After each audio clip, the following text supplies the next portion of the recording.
Hi everyone, it's me, the Himba tribe. The Himba people have been living in the Kaokolan region of Namibia for hundreds of years. They are pastoralists, meaning that their way of life revolves around taking care of cattle. They live in small villages made of huts with cone-shaped thatched roofs. Their settlements rarely have more than 200 people in them, so they aren't quite sure how many total Himba there are in the world. But the number is somewhere between 50 and 70,000. For thousands of years, they've lived in relative isolation from other cultures until much more recently, when they started interacting with the outside world. One of the things that has made the Himba stand out to outsiders is what they believe about earthquakes. According to the Himba, there is a group of people within their society who can predict when an earthquake will happen. Some members of the community apparently have the ability to feel the earth rumbling before an earthquake occurs, as well as seeing strange lights in the sky. These individuals are called or fixers, and they are held in very high regard by the rest of the Himba people. In this video, we're going to take a closer look at the Himba people and their beliefs surrounding earthquakes. If you enjoy this video, be sure to leave us a like and subscribe so you never miss one of our uploads. Let's get started.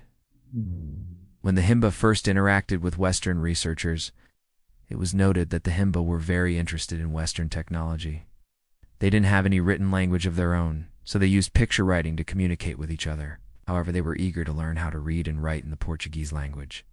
They also really liked clocks and would often ask questions about how they worked. In turn, the researchers were very interested in the Himba people and their culture. Since they lived in relative isolation from other groups, they provided valuable insight into how humans lived just a few thousand years ago. The researchers would often record their observations of the Himba people and their way of life, which would later be published in books and journals. This helped spread awareness about the Himba people and their unique beliefs to the rest of the world. According to the Himba, long before they started interacting with outsiders, there was a prophecy about what would happen when white people arrived from the West. The prophecy foretold that the white people would come with gifts and that the Himba should accept those gifts but not share any of their own knowledge with the newcomers.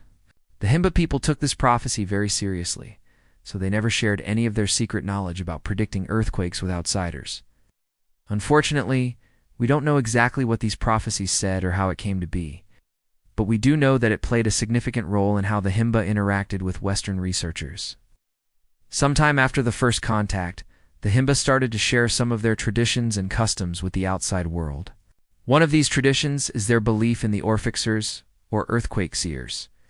While some members of the Himba community could supposedly feel earthquakes coming, and others could see strange lights in the sky, there was one type of earthquake seer that stood out among the rest.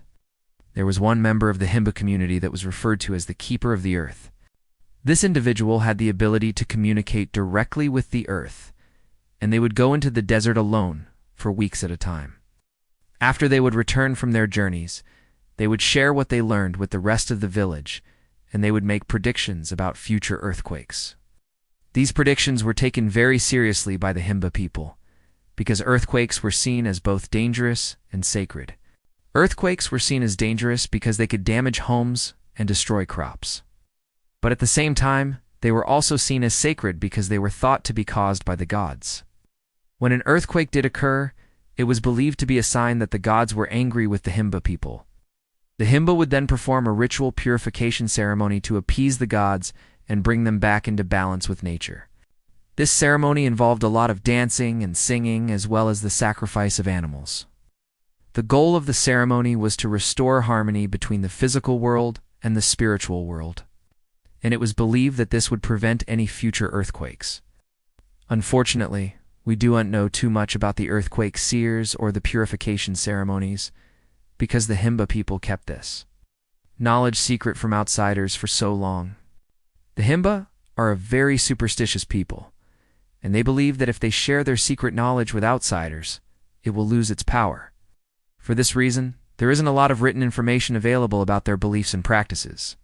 Most of what we know comes from anthropologists who were able to observe the Himba people without interfering in their way of life.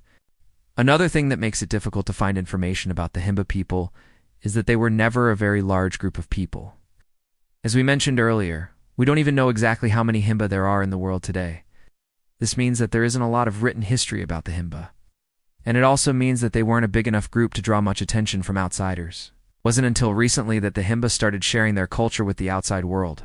And it's only now that we're starting to learn about their unique beliefs and practices. One of the reasons that the Himba people chose to remain isolated for so long was because they wanted to protect their way of life. They knew that if outsiders found out about their beliefs and customs, they would be taken advantage of. The Himba people are very spiritual, and they believe that their connection to the natural world is sacred. They didn't want this connection to be exploited by outsiders, so they kept to themselves for centuries. In recent years, the Himba people have started to share more of their culture with the outside world. They're still a very private group of people, but they're starting to realize that sharing their culture can help preserve it. We're also starting to see the benefits of interacting with other cultures, such as access to new ideas and technology.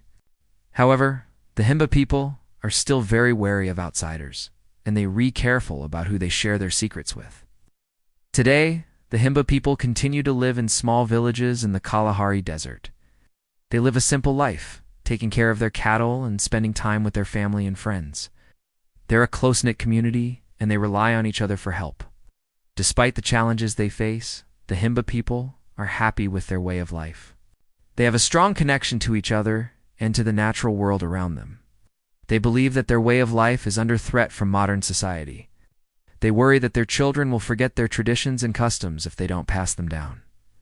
So, what do you think about the Himba people and their beliefs? Do you think there's anything we missed? Let us know in the comments below. Also, be sure to leave us a like and subscribe so you never miss one of our videos. Thanks so much for watching. We'll see you next time.